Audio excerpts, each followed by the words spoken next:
Ritchie Blackmore. The name that once made the whole world hold its breath with just 4 riff notes in Smoke on the Water. His guitar was never just sound. It told stories. It screamed, it whispered, and sometimes it wept like the very soul of the man who held it. But Blackmore was more than a guitar legend. He was the embodiment of a paradox, a genius obsessed with perfection and absolute control, yet a man who let nearly every close relationship slip through his fingers. In the eyes of fans, he was an irreplaceable icon. In the eyes of his bandmates, he was a haunting presence, a silent storm that could sweep everything away. Deep Purple and Rainbow, the bands he built, soared to glory but shattered under the weight of that very genius. And when the heights of rock became too loud, Blackmore chose a path no one else dared. Abandoning the spotlight, retreating into a Renaissance world of fairy tales, playing the lute in castles, living like a knight out of time in the modern age. So who, in the end, is Ritchie Blackmore? An eccentric trapped in his own world? A musical revolutionary who never accepted mediocrity? Or a man so brutally honest with himself that he chose to pay for it with loneliness? This is the story of a man who dared to defy the entire music industry, to live for one belief alone, that music is truth, and truth does not need to please anyone. Ritchie Blackmore was born on April 14, 1945, in Weston-super-Mare, a quiet seaside town in England. But his childhood was nothing like the calmness of the sea there. The Blackmore family belonged to the working class, with no artistic traditions, no stage lights, only a strict father, a modest mother, and heavy expectations wrapped in silence. When he was just 2 years old, the family moved to Heston, Middlesex, an industrial suburb where Ritchie grew up amid factory smoke, narrow gravel roads, and the harsh atmosphere of post-war life. The turning point came when he was 11. His father, a hard, unemotional man, gave him his first guitar. But it wasn't a gift wrapped in affection. It came with a cold command. If you're going to learn, you must learn properly. Don't just strum nonsense. It was not advice. It was law. From that moment, Blackmore entered years of rigorous classical guitar training, drilled under iron discipline. A highly unusual path for a boy coming of age, just as rock music was exploding across England.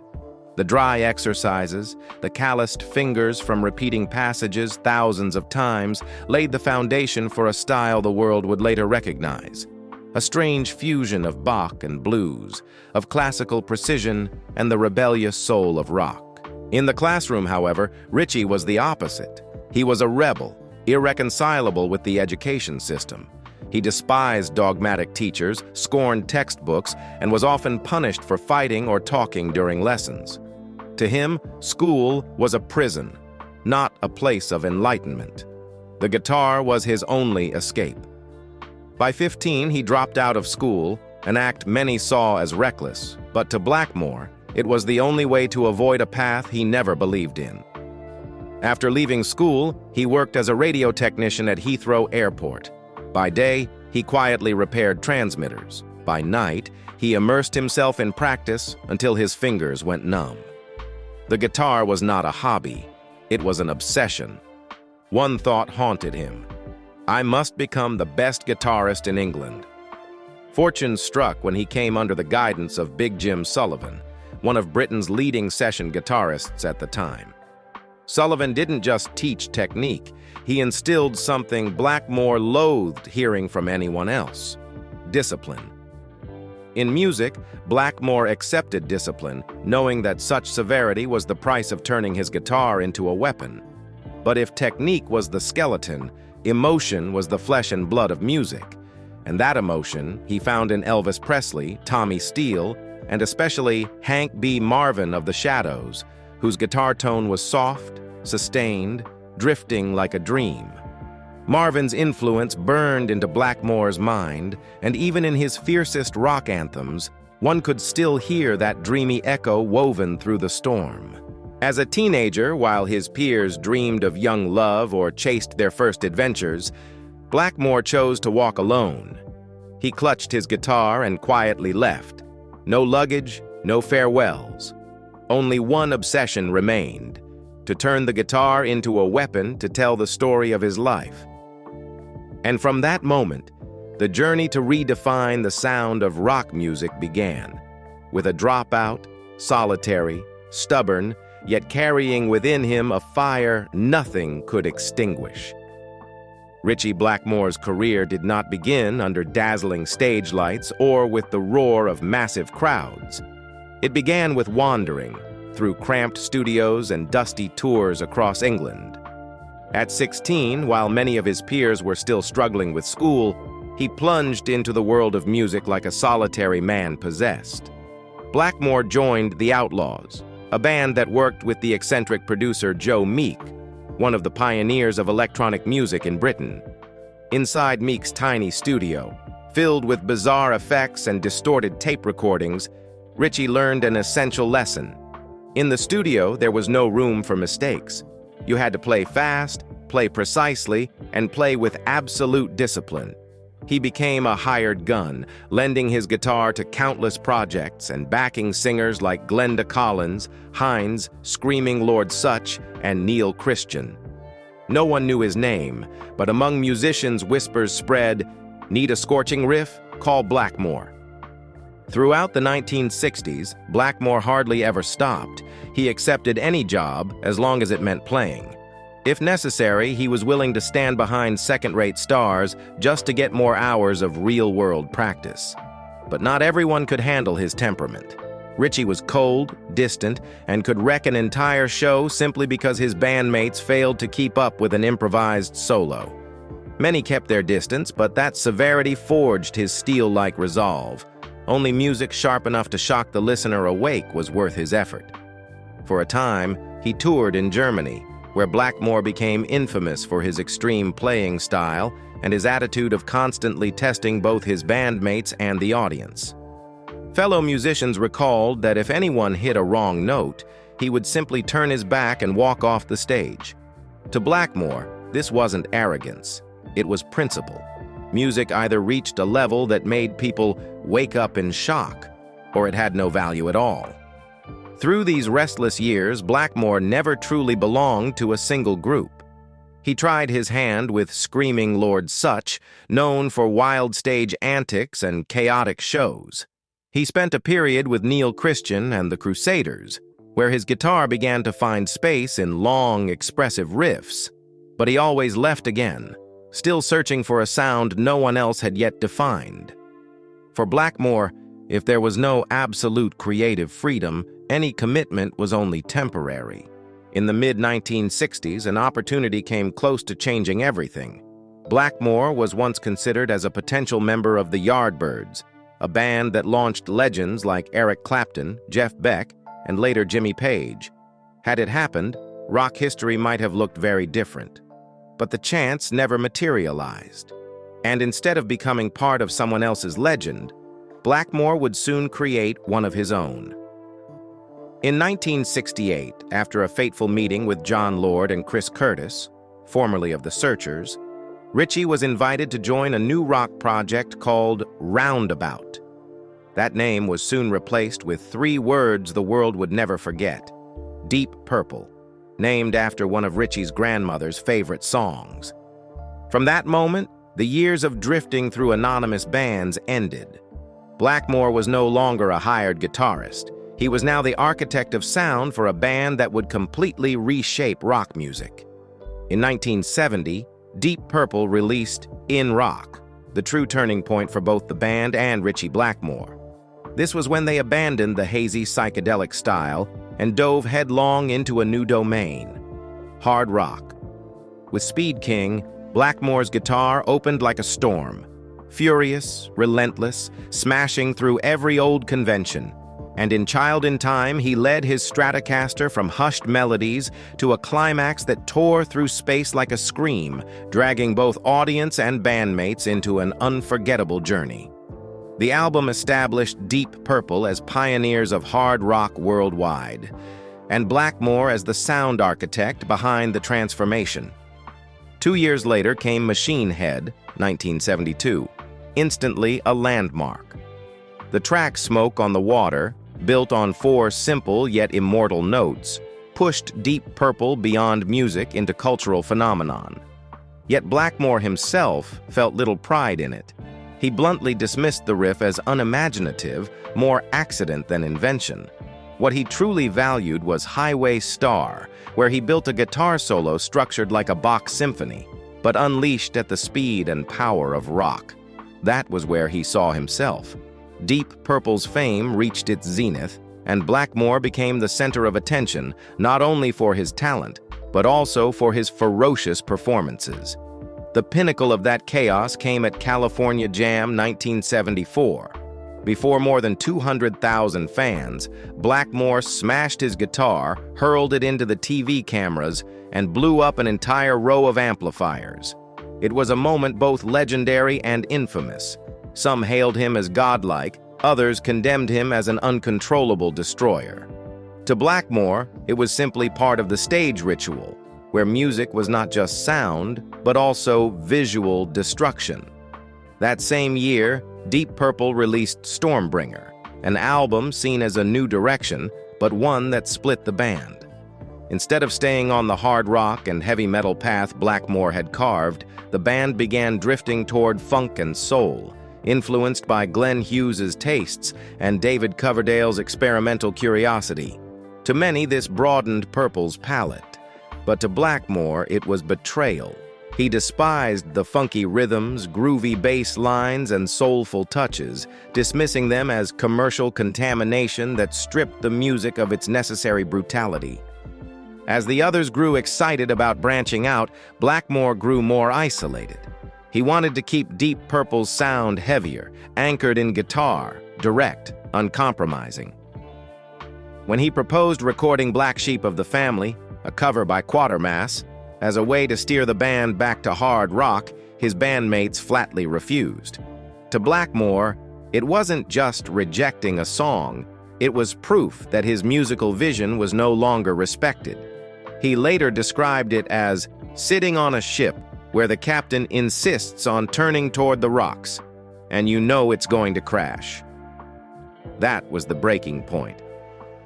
Blackmore decided to leave Deep Purple, not with arguments, not with compromise, and not with explanations. He left in silence, carrying disappointment, but also a blazing determination. To build a new band where he held total control, where no one could ever deny his vision again. After leaving Deep Purple, Ritchie Blackmore immediately set out on a new project where he could have absolute control: Rainbow. The band began with Blackmore recruiting members of Elf, a group he had long kept an eye on, but after the debut album Ritchie Blackmore's Rainbow, 1975, he swiftly fired them all, keeping only Ronnie James Dio. For Blackmore, Dio was more than a singer. He was a mythic storyteller, a voice perfectly suited to the epic vision Blackmore wanted to create. In 1976, Rainbow released Rising, considered the artistic peak of Blackmore's career. Its centerpiece, Stargazer, stretched nearly 9 minutes, becoming a grand epic in its own right. Blackmore's guitar was no longer just riffs.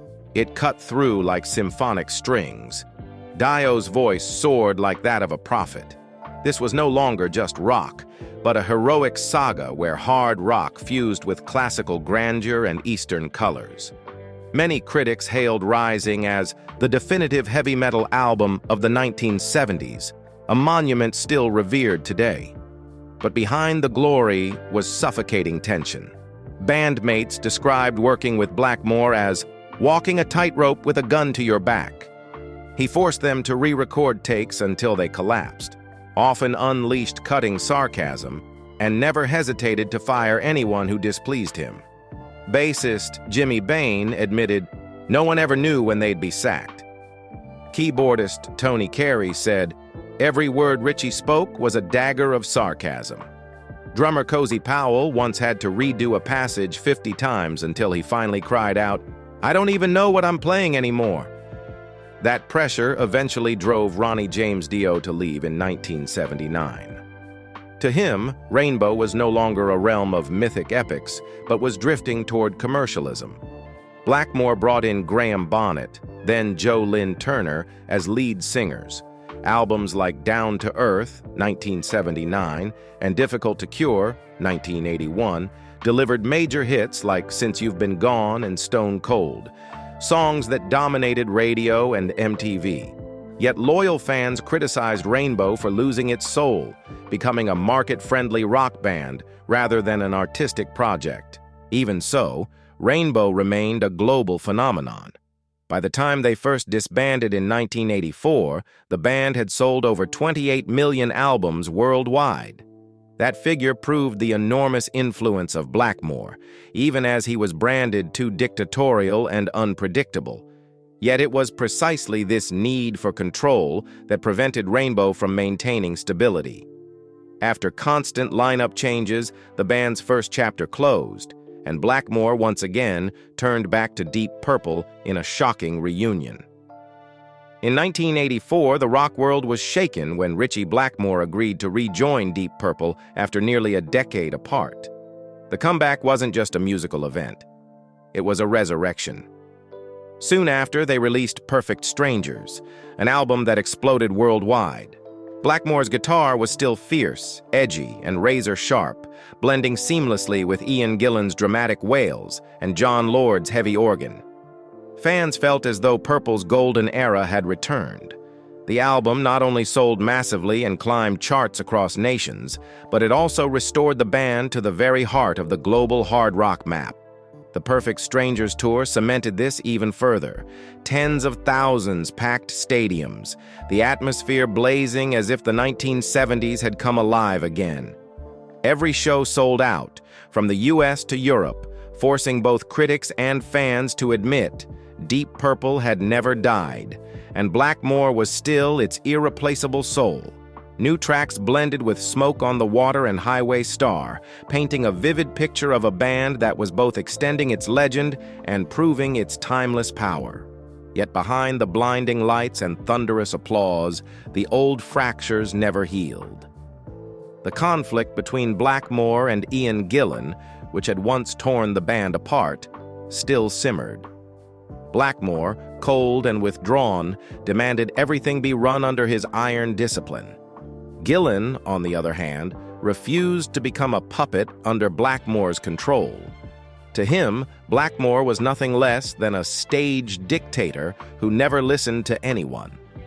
That tension was a ticking time bomb, gnawing away at the band day by day, making the atmosphere within Purple stifling at times. The breaking point came in 1993, during a concert in Helsinki, Finland. In the middle of the show, Blackmore, furious over musical disagreements and chaotic organization, coldly took off his guitar, hurled it to the ground, and walked off stage before tens of thousands of stunned fans. It wasn't just an outburst, it was a final message. Blackmore no longer belonged to Deep Purple. After that fateful night, he left the band for good, closing over 2 decades of history, full of glory, conflicts, and wounds that never truly healed. Deep Purple had made Blackmore a legend, but it was also where he learned that genius and tragedy are sometimes only a step apart. After parting ways with Deep Purple, Ritchie Blackmore entered an entirely different chapter of his life, both in music and in his personal world. In 1991, he met Candace Knight, then a young woman in her early 20s working in radio and media. Candace was not only a devoted fan of Blackmore's music, but quickly became his close companion. By 1993, the two were living together on Long Island, New York. Unlike his fleeting romances of the past, this relationship endured and deepened. After nearly 15 years together, they married in 2008, beginning a new era where Blackmore found peace and stability he had long been denied. From that love, Blackmore also found the inspiration to change musical directions. While Ritchie Blackmore's career with Deep Purple and later Rainbow carried him to the height of fame, his private life was filled with turbulence. His romantic life began with what seemed like a simple, almost ordinary union, but one that left lingering echoes, with Margit Volkmar, his first wife. In the early 1960s, as a young man still struggling to find his place in music, Blackmore often traveled to Germany on short tours. It was there he met Margit, a young German woman, gentle and kind, in stark contrast to his sharp-edged personality. Her softness and sincerity became a warm anchor for the restless young guitarist caught in the uncertainty of a fledgling career. They fell in love quickly, ignoring cultural barriers and language differences. Blackmore was captivated by Margit's simplicity, while she was drawn to his free-spirited aura and fierce passion for the guitar. In 1964, they married in Germany, a decision both early and risky, as Blackmore's career was only just beginning. The wedding was modest, yet for Blackmore it marked the first time he tried to hold on to something stable outside of music. At first, their marriage was peaceful, especially after the birth of their son, Jürgen Blackmore. Ritchie hoped fatherhood would bring him balance between the stage and family life. But reality soon proved otherwise. As Deep Purple began to find success with endless tours and constant demands, Blackmore was away more and more. Margit remained in Germany, raising their child alone, while her husband lived another life, storms, passion, and temptations in the chaotic world behind the music scene. That distance gradually became an unbridgeable divide. Margit longed for his presence and care, but Blackmore, cold and consumed entirely by his obsession with music, could not give it. He was infamous for rarely showing emotion, even to those closest to him. To his peers, he was a difficult genius. To Margit, he had become a distant stranger. The loneliness and mounting tension fractured the marriage. Arguments grew, at first over trivial things, then escalating to deep resentments, especially about Blackmore's near absence from his son's childhood. By the late 1960s, as Deep Purple rose to the peak of success, his marriage with Margit collapsed. Their separation was quiet, unpublicized, but for Blackmore it left a lasting scar, the first proof that musical genius often comes at the cost of personal happiness. Jürgen would later follow in his father's footsteps, becoming a guitarist, forming his own band, and even joining Over the Rainbow, a tribute project to his father's legacy. Yet the father-son relationship never truly grew close. The years of distance had carved a void impossible to completely fill, leaving both men with regret and unspoken silences few ever knew about. After his failed marriage to Margit Volkmar, Ritchie Blackmore did not give up on the idea of finding stability in his private life. During his travels, many of them in Germany, a place familiar to him since his youth, he met Bärbel Hardy, a German dancer. Unlike Margit, Bärbel was strong-willed, lively, and in some ways more understanding of an artist's rhythm of life. It was that spirited freedom that drew Blackmore in, for he needed someone who could keep pace with his erratic lifestyle. They married in September 1969, right as Deep Purple was reshaping its lineup and preparing to enter its glorious in-rock era. This marriage raised hopes that Blackmore might finally find balance, a husband by day, a musical genius by night. But reality was far from it. As Purple exploded worldwide, Blackmore all but lived permanently on stage and on tour. Bärbel, once a dancer, became the wife in the shadows, always waiting, but left ever more behind by the growing distance. The marriage also remained childless, which deepened the emptiness in their home. Bärbel once hoped love could hold Blackmore close, but he was a man who only truly lived in music.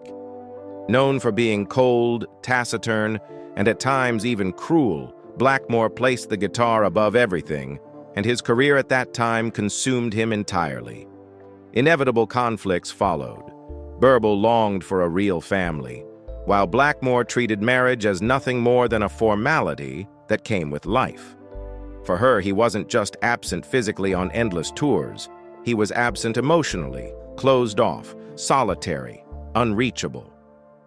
By the early 1970s, as Deep Purple's fame reached new heights, their marriage collapsed into a dead end. The split was quiet, without headlines, but it left Blackmore with a second scar. He could conquer the world with notes, yet fail utterly at the simple happiness of family. From these two short-lived marriages, Blackmore became fluent in German and deeply attached to German culture, a detail few would imagine would later shape many of his life choices. Yet, ultimately, his experiences with Margit and Bärbel only deepened the portrait of Ritchie Blackmore as a complicated man, a genius on stage, but clumsy and solitary in love. When his marriage to Bärbel Hardy ended, Blackmore entered the most turbulent stage of his career with Rainbow, just as his love life took a dramatic new turn. In the mid-1970s, during Rainbow's rise, Blackmore met Shoshana Feinstein, a New York-born opera singer. Unlike the women before her, Shoshana entered his life not only as a partner, but also as a creative collaborator.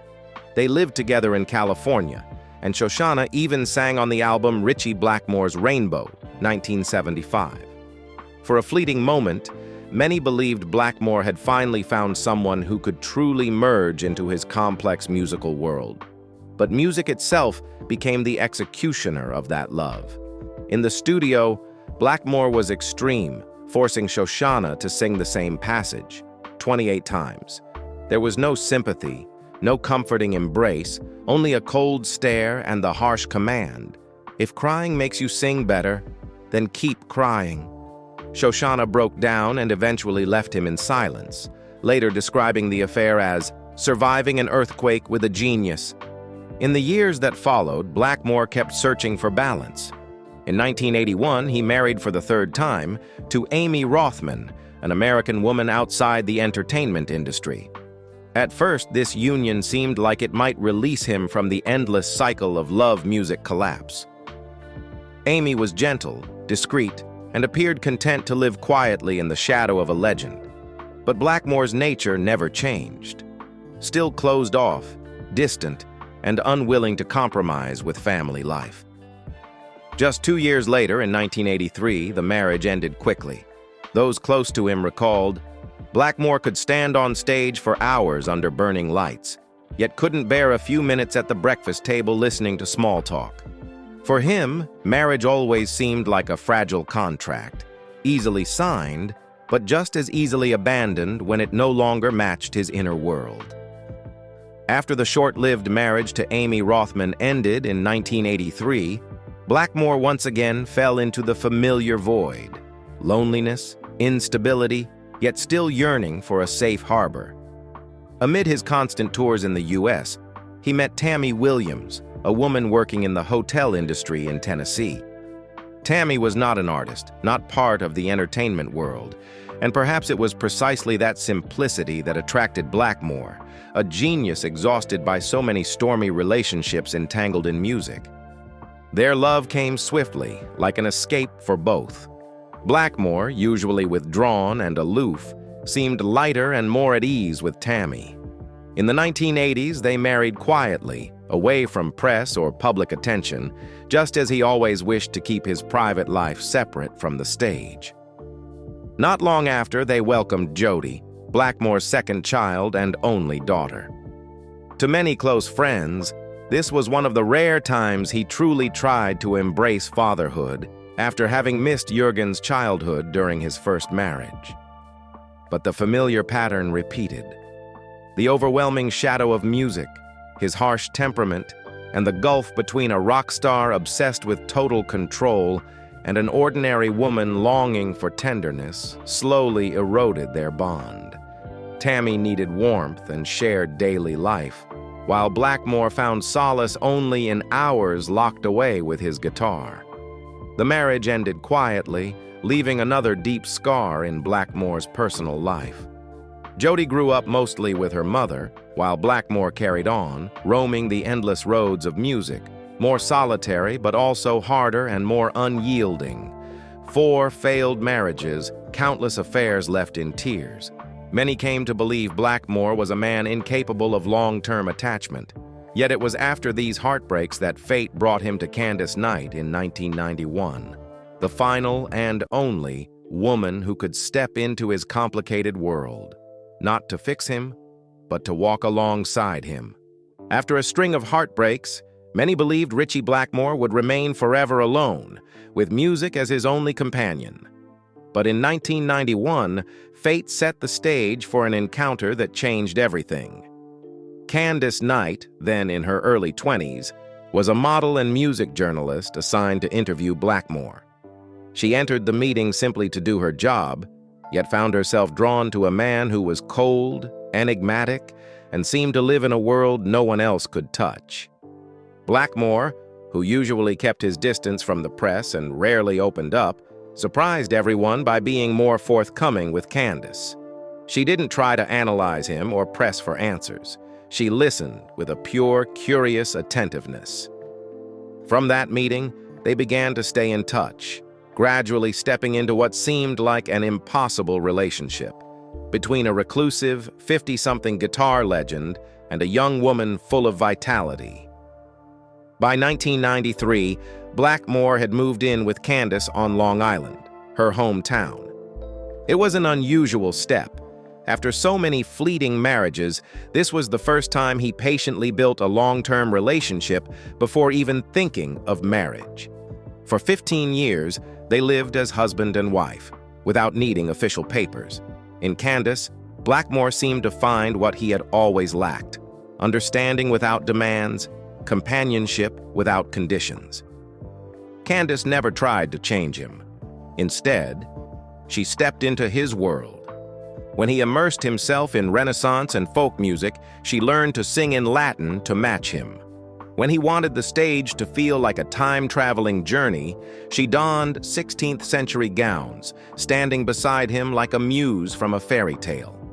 Most importantly, Candace accepted the darker corners of Blackmore's personality, his authoritarian streak, his coldness, his sudden bursts of anger, not to heal them, but to live alongside them. In 2008, after 15 years together, they officially married. The wedding was intimate, not lavish, as if to affirm what had long been true. Their bond had already been sealed in music and life. The marriage certificate was only a late formality. 2 years later, in 2010, they welcomed their first daughter, Autumn, followed by their son, Rory, in 2012. Unlike in his earlier marriages, this time Blackmore truly embraced fatherhood. He taught his children to hear music through nature.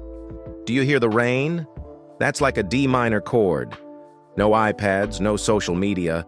The children grew up surrounded by fairy tales, the sound of the lute, and a quiet garden. A childhood out of sync with the modern world, but one that perfectly mirrored their father's spirit. Of course, even with Candace, things were not always easy. Friends recalled days when Blackmore would retreat into silence, speaking to no one, playing guitar for hours while leaving his wife and children to manage on their own. During rehearsals, Candace too sometimes endured being made to sing a passage over and over until exhaustion, much like Shoshana Feinstein once had. But unlike the women who left him, Candace stayed. In an interview, she once said, "Ritchie is not easy to love, but he's the only one I want to love in the hardest way." It was precisely this patience and steadfast companionship that made Candace the final anchor in Blackmore's life.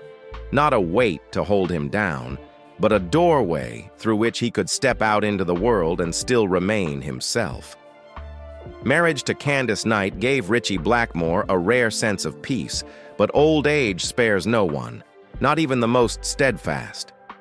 In 2023, Blackmore suffered a serious health crisis, a heart attack that forced doctors to implant 6 stents to save his life. The shock left him living under harsh limitations, from being forbidden to travel by air to cutting back on physical activity due to chronic back pain. The man who once ignited stages with leaps and smashed guitars now walked slowly, each long trip a challenge.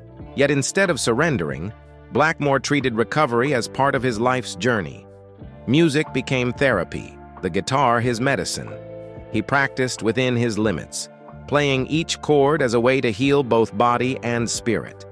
Candace and their 2 children were always at his side, turning each rehearsal into a family moment, sometimes with Candace singing along, other times with the children's laughter echoing outside the practice room. By 2025, despite lingering health issues, Blackmore refused to leave the stage. Together with Candace Knight, he led Blackmore's Night on a series of intimate U.S. tours, small, warm stops in Pennsylvania, Connecticut, Northampton, Red Bank, Greenwich, Englewood, Phoenixville, Homer, and Bethel. Each concert felt like a medieval banquet. Candlelight, wooden instruments, the audience seated close enough to hear the artists breathe. Gone were the seas of fans and pyrotechnic stages. What remained was music, pure and unadorned, exactly as Blackmore wanted it. Alongside the tour, he released the 25th anniversary edition of Shadow of the Moon, the first Blackmore's Night album. The remastered reissue with new recordings was a reminder that what once seemed like a romantic side project between him and Candace had become an inseparable part of Blackmore's musical legacy to the world. Outside of music, Blackmore kept another passion: German football. He had long expressed his admiration for Franz Beckenbauer, whom he called the greatest legend on the pitch, and later for Lothar Matthäus, the brilliant playmaker of the German national team. Blackmore once recalled meeting Matthäus in Italy during an Inter Milan versus Udinese match, describing the moment as no less inspiring than the first time I saw Hendrix play guitar. Behind the image of a reclusive guitar hero, there remained a deeply human side, sitting transfixed before the screen, following every stride of the players he treated as personal idols. At nearly 80, Ritchie Blackmore is no longer the stormbringer of colossal stages, but he is still present through ancient ballads, small tours, and quiet family moments. His life is a chain of contradictions, a genius yet lonely, authoritarian yet fragile, harsh yet passionate. And perhaps it is precisely these paradoxes that made Blackmore irreplaceable. Even if his health no longer allows him to dominate the stage as before, the legacy Ritchie Blackmore leaves behind has already outlasted time. He is not just a guitarist, he is a sound architect who helped shape both hard rock and heavy metal. With Deep Purple, Blackmore turned the guitar into a weapon that opened a new era. The riffs in Smoke on the Water, Highway Star, and Child in Time are not only classics, but have become entry lessons for every young guitarist in the world. From small practice rooms to giant arenas, everyone has tried at least once to play those 4 simple yet immortal notes. With Rainbow, he proved he was more than a technical guitarist. He was a composer with an epic vision. Stargazer and Gates of Babylon revealed how he fused classical music, Middle Eastern tones, and the spirit of metal, paving the way for neoclassical metal. Artists like Yngwie Malmsteen, Steve Vai, John Petrucci, and Kirk Hammett have all admitted, whether a little or a lot, that Blackmore was their first spark of inspiration. Even after setting aside the Stratocaster to create Blackmore's Night, his influence ran deep. In an age when modern music chased technology and commerce, Blackmore chose lute, mandolin, and nyckelharpa, medieval instruments, to prove that music never grows old if it still touches the soul. He drew audiences into castles and gardens, letting them hear sounds as raw as they were centuries ago, an artistic experience no one could replicate. What stands out is that Blackmore never needed titles to validate his worth. He declined to attend his induction into the Rock and Roll Hall of Fame in 2016, a move that shocked many but perfectly fit his character. Music was not a competition of accolades. For Blackmore, the greatest value of music was truth, and truth requires no certificate. Today, whenever a young guitarist strikes the opening notes of Smoke on the Water, whenever a symphonic metal band weaves Baroque structures into a song, or whenever a listener loses themselves in Stargazer, Ritchie Blackmore is still there. He doesn't need a grand stage or flashing lights. He remains the primeval forest shadow of rock guitar, the place from which all paths began. And perhaps that is the greatest legacy, an eccentric genius, sometimes ruthless, who left behind a musical treasure the world is still deciphering, learning from, and revering. Music can intoxicate, but it can also exact the price of a lifetime of solitude. Ritchie Blackmore is the clearest proof of that, a man who lived to play and only found true peace once the world stopped demanding that he please them. Perhaps greatness is not about being loved, but about daring to stay absolutely loyal to your own path, even if it means walking it alone. And you, when you think of Ritchie Blackmore, do you see a lonely, eccentric genius, or a rebel who forever changed the way we hear rock? Share your thoughts in the comments, and don't forget to hit like and subscribe to continue exploring with us the extraordinary lives of music's legends.